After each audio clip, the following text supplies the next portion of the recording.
Kita khawatir bahwa tawuran akan terjadi lagi, terus dia misalnya akan membawa yang lain, apa coba yang saya mau akan dilakukan? Tolong saya kasih solusi untuk ketika ada orang tua datang ke kita, dia menyerah untuk ngurus anaknya, tolong kami kasih solusi. Apa kira-kira solusinya? Ketika misalnya terus anak pergi ke sekolah, terus tidak datang ke sekolah, terus kemudian tawuran, ya kan? Nah, terus solusinya apa? Dan terus mereka berusaha untuk memberikan bimbingan tapi tetap terus tawuran, kira-kira apa? So, kalau ibu menjadi bupati misalnya, nah ya itu kan? ditanyakan ke Bu Retno, tadi Pak Bupati tanya kira-kira apa solusinya? solusi lainnya. Kan kita juga menunggu solusi. Ini kan salah satu kita anggap bahwa solusi cepat saat ini ya. Jadi ini solusi cepat tapi dari ya karena saya juga merasakan, jangankan anak-anak loh. Kita aja kemarin habis pelantikan terus retret tinju terasa disiplinnya. Iya kan, dan di barak militer, di Akmil, ini di barak militer jangan dibayangkan kemudian di situ terjadi perampasan hak-hak anak.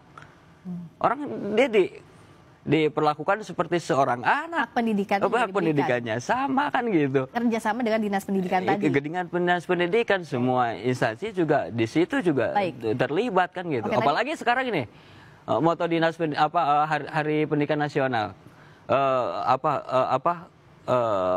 Partisipasi semesta untuk meningkatkan mutu pendidikan. Lah semesta itu kan dengan segala isinya. Dengan termasuk berbagai instansi. Kecuali kan dong partisipasi semesta untuk meningkatkan mutu pendidikan kecuali TNI. Ayo kecualikan dong dalam misinya kalau itu menjadi masalah ya. Maksud saya pikirannya jangan terlalu bagaimana gitu. Jadi meningkatkan kedisiplinan itu menjadi sesuatu yang menyeramkan. Kalau ditangani oleh TNI itu langsung menyeramkan. Lah kalau kami di Purwakarta karena di situ ada resimen armed yang dianggap akan bisa meningkatkan kedisiplinan untuk anak, ketika ada kebijakan gubernur ya gayung bersambut. Karena ini dasarnya ada kebijakan gubernur iya, juga. Bukan ada anak nakal kita tangkap, kita bawa, bukan kan? Dipaksa, bukan, kita umumin orang tua nih untuk menghindari kenakalan berikutnya yang sudah tidak sanggup, anaknya yang sering tawuran, anaknya sering bolos, silahkan mau dititipkan. Jadi tapi di sini di barak militer gitu loh. Ini ada masalahnya orang tuanya tidak sanggup. Saya sebelum ke Bu Retno saya ke Pak Ferdi dulu. Silakan Pak Ferdi, apa kalau solusinya kalau dari DPR? Tadi pertanyaannya Pak Bupati. Ya, ini saya pertanyakan dulu. Ini masalah Purwakarta apa masalah Indonesia? Tadi. Saya DPR RI kan. Ya, kalau itu masalah Purwakarta yang disampaikan Pak Bupati bisa terjadi kebenaran. Nah, karena dasarnya kan kebijakan gubernur tadi ya Pak Ferdi ya. Nah, tapi ada instansi vertikal yang tentu di sini berarti kalau itu instansi vertikal yaitu TNI, ya tentu ada secara resmi koordinasi ada dengan pihak TNI secara resmi karena ini organisasi vertikal. Yang disampaikan Pak Bupati betul, nggak salah. Tapi dinas terkait itu instansi yang ada di lingkungan pemerintah daerah Kabupaten Purwakarta, bukan yang ada secara garis vertikalnya instansinya. Nah, yang pertanyaan kami ya silakan kalau itu urusan yang tahu persis masalah di situ karena Bupati Purwakarta. Yang saya khawatirkan ini kan tidak bisa disamaratakan seluruh Indonesia. Makanya tadi saya tegaskan ini tidak bisa berlaku misalnya kayak di dapil saya walaupun sama-sama Jawa Barat. Garut Tasik nggak akan mungkin bisa sama. Jadi kasuistis begitu ya Pak ya tergantung daerah. Fasilitas Yon Armed di tempat kami ada kan Yon Armed? Mungkin tidak ada ini di Sibulu, di Garut, 303. Nah, adanya Birgif di Tasikmalaya, kan beda. Nah, sifat kayak gitu juga tentu kita harus arif dan bijaksana, melihatnya secara utuh. Tidak bisa samakan Indonesia dari Sabang sampai Merauke dalam konteks penanganan hal-hal ini, karena beda-beda budayanya. Makanya kan dibilang Bhinneka Tunggal Ika. Beda kondisinya, beda daerahnya begitu ya Pak Ferdi. Mungkin silakan. Kalau di Purwakarta kayak gitu bisa diterima di masyarakat, ya silakan. Tapi nggak bisa diberlakukan di seluruh Indonesia. Iya, baik. Kalau dari Bu Retno tadi solusinya apa? Karena kalau dari Pak Bupati, orang tua datang tidak sanggup lagi dan pada saat pendidikan diberikan juga kerjasama dengan dinas pendidikan, Bu Retno. Ya, sepanjang saya menangani kasus-kasus anak yang bermasalah, misalnya tanda petik, sebenarnya si para psikolog itu pun akan meminta orang tuanya terlibat.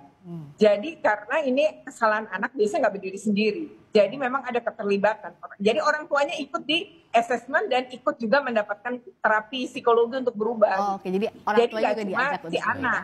Iya, jadi ini yang disebut ketahanan keluarga. Jadi yang harusnya dibangun sebenarnya adalah ketahanan keluarga. Jadi misalnya di Jawa Barat, kan ada Dinas Pemberdayaan Perempuan dan Perlindungan Anak, ada Dinas Sosial, sebagaimana diamanatkan Permendikbudristek 46, ya soal kekerasan di satu pendidikan. Lalu juga ada tugas-tugas yang diemban pada Dinas Pemberdayaan Perempuan Perlindungan Anak maupun oleh Dinas Sosial. Nah, di sini harusnya dievaluasi. Kalau mereka selama ini gagal, ada apa? Anggarannya kurang, ahlinya kurang, Kak. Misalnya psikolognya terbatas, penyuluh yang harus dilayani banyak. Ini yang harusnya sebenarnya dievaluasi dulu. Jadi kayak dokter, kita diagnosa dulu, gitu. Apa permasalahannya? Jadi tidak per individu, tapi lebih kepada sistem.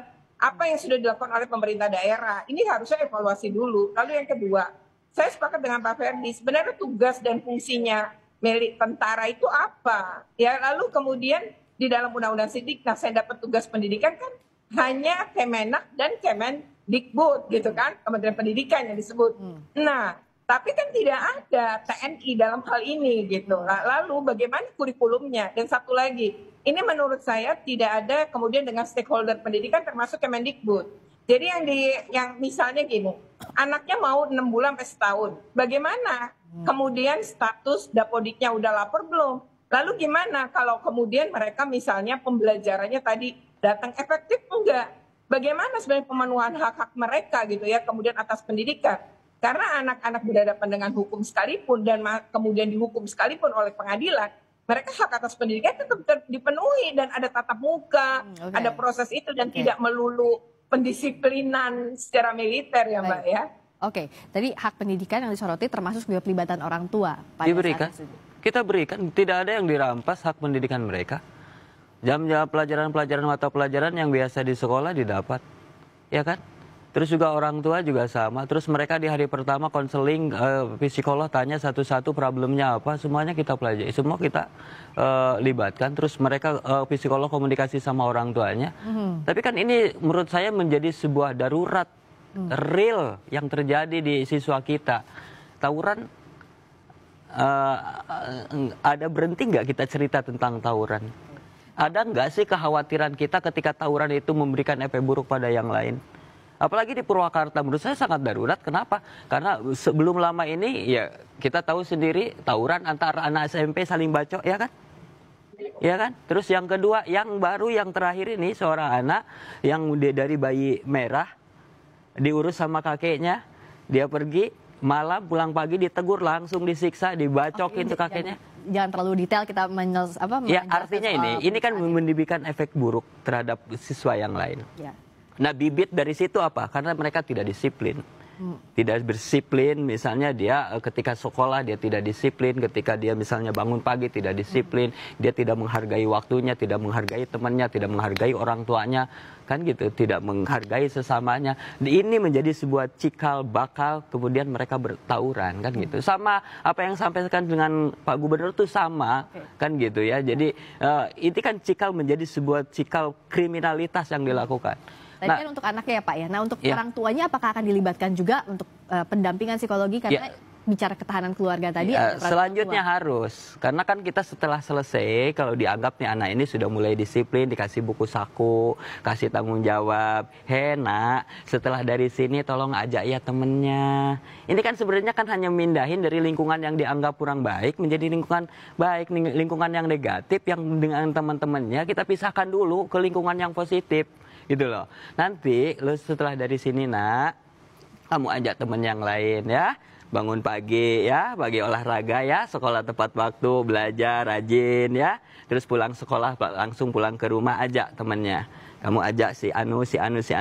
Terus kalau misalnya ada satu temennya yang tidak mampu kau ajak, tulis nak di situ, biar kami terus pantau. Ini anak ini kenapa nggak bisa terajak, nggak bisa sekolah, yang harusnya pulang punya jam 1 atau jam 12, dia jam 9 sudah pulang, kasih tahu.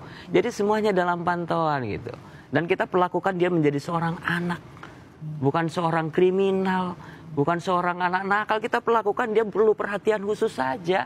Cuman kita anggap yang bisa meningkatkan kedisiplinan di saat orang tuanya tidak bisa, institusi TNI pada saat ini ya.